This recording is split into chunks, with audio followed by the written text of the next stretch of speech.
Morning everyone, happy Sunday and welcome to Kate's Cosy Corner. And a special welcome to my younger friends, whether you're listening online or you're here in the church.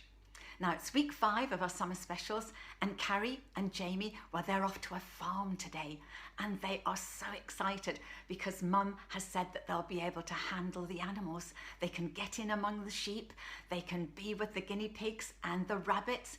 There might even be a donkey ride. And their journals, you should see their journals. They are amazing with the pictures and drawings of all the places that they've been to. I'm sure they're going to get top marks from their teacher when they get back to school. But they're not thinking about that right now. They're just busy packing up their backpacks and getting ready to go. And, well, there's somebody else who wants to say good morning to you. Yeah, it's Millie Molly Mole. And what have you got on today? Oh, she's got her dungarees on, because she wants to go to a farm as well.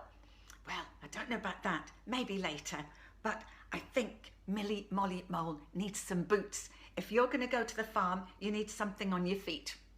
So I think you need to go to the garage and have a good look. I'm sure you'll find some boots there. So while she goes off to the garage to look for some boots, I'll tell you about the rest of Jamie and Carrie's day. So their bags are packed and they're off down to the station and they leap into the carriage and they get themselves settled. And then Jamie says, okay, Mum, this week's challenge, we want a story from the Bible about a farm. So Mum says, well, I have got a story for you. I'm not sure if it's about a farm. Let me see. It's in the Gospel of Luke, chapter 15. And there were 2 sons and a father, and they lived on what was called an estate. They had lots of land, and I'm sure there were animals there because they had chickens for eggs, and they had goats, and they had cattle for food. So there was a lot of land, and there were some animals. And as I said, there was a father and 2 sons. Now the younger son, he got a bit bored with being on the farm. And he said to his dad one day, he said, it's so boring here. Nothing ever happens. He said, can't you give me some money and then I can go away and see what I can do? And then he thought, he said, actually, he said, when you die, he said, your estate will be divided between me and my big brother. So perhaps I could have my share now. Ooh, the dad was a bit taken aback. That was a bit hurtful that his son was thinking about the day when he died. But when he thought about it, he thought, well, perhaps it is time for him to make his own way. Perhaps if I give him his share of the money, perhaps he'll make something of himself. Perhaps he'll get a job and do well, and perhaps even end up with a big estate like me. Perhaps I ought to give him a go, see what he can do. So he gave him the money. Well, a couple of days later, the son was off. He went to a distant land. And he wasn't really thinking about working just yet or making anything of himself. He wanted to have some fun. He wanted parties. And so he soon found some friends like him who wanted to party. And well, they partied day and night. And you know what happened? After a few months, the money was gone. And so were his friends. They only hung about while there was money and fun to be had. And there was a famine in the land. That meant that there wasn't any rain and the crops hadn't grown and there wasn't much food. Things were tough. Things were hard for everybody. Nobody was going to give him anything. Eventually, he found somebody who would give him a job. And he was sent to work in a field with some pigs. Now that just shows you how desperate he was, because for a Jewish boy, that wasn't a good idea. Pigs were considered to be unclean by the Jewish people, and they certainly wouldn't eat them or have anything to do with them. But he was desperate. It was that or starve. And you know, some days he looked at the pig's food and he could have eaten the pig's food. So after a few weeks of this, he thought one day, this is crazy. My dad's got people who work for him on his estate. They have a better life than this. And there he was sitting among the pigs. And he thought, I'm going to go home. And then he thought, perhaps I can't go home. Perhaps my dad won't want to have anything to do with me. Perhaps he'll tell me off and turn me away.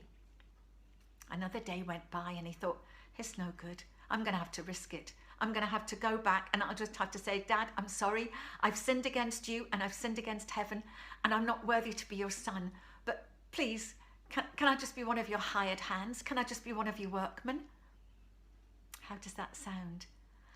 Well, not brilliant, but I can't do anything else.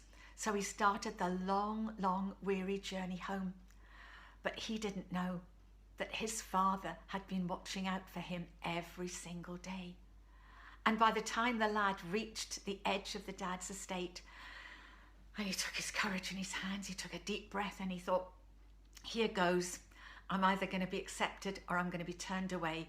But whatever happens, I've got to try. So he starts to walk down the driveway, the pathway to his house. His father has seen him, and his father starts to run towards him. And the son is trying to think of words to say, and the dad just hugs him and hugs him and hugs him. And before he can say anything, he says to the workmen, people who are nearby, go and get my son some clothes from his room. Look, he's so dusty and dirty. And go and put some food on, get some food cooking for him, and bring him a ring. And now that was really special. The son couldn't believe it, because the ring was a sign of sonship in those days. So his father was clothing him, he was feeding him, and he was saying, yes, you can be my son again. And the son just couldn't believe it. And he said, Dad, I never realized you loved me so much. And his father said, you'll never know.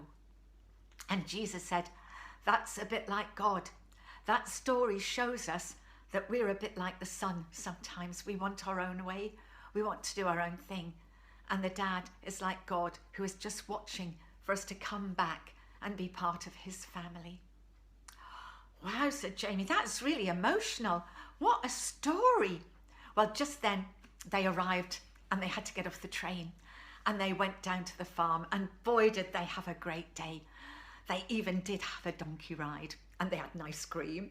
Jamie was able to feed a sheep with a bottle. Carrie was in amongst the guinea pigs and the rabbits. Boy, did they have a great time.